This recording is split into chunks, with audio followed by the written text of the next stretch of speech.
On s'y attendait un petit peu. On savait que premièrement, ça allait être un long voyage, mais on savait aussi que l'environnement allait être aussi hostile. Je pense que nous allons vers un match où il y aura beaucoup de monde au stade. Donc tout ça, je pense que les garçons s'y ont préparés. On les a briefés sur ça. Mais comme je dis, il s'agit aussi d'une qualification aussi d'une Coupe du Monde.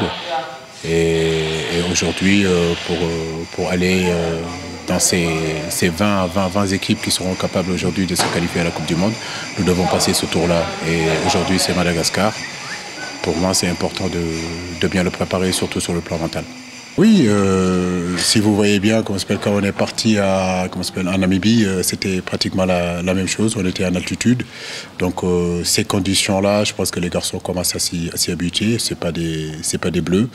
Et la plupart d'entre eux aujourd'hui ont pratiquement une vingtaine de sélections. Ils ont eu à bourlinguer partout un petit peu en Afrique. Donc ils connaissent les conditions, l'état d'esprit qu'il faut avoir, la préparation, c'est vrai, athlétique, la préparation aussi mentale qu'il faut avoir. Tous ces ingrédients en tout cas qu'il faut mettre dans un match international.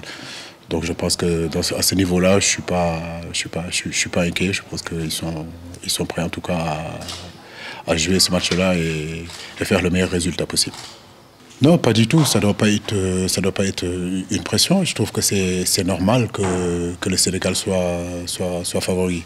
Maintenant, comme j'ai dit, nous avons un rêve. Ce rêve-là, aujourd'hui, c'est de nous qualifier à la Coupe du Monde. Donc, il n'y a pas plusieurs alternatives. C'est gagner contre le Madagascar ici et gagner chez nous et passer. Voilà. Donc, les Sénégalais sont nostalgiques aujourd'hui de cette Coupe du Monde. Et cela fait partie aussi des objectifs mes objectifs aussi, que la Fédération sénégalaise m'a assigné. Donc il est important aussi de réussir cette étape-là.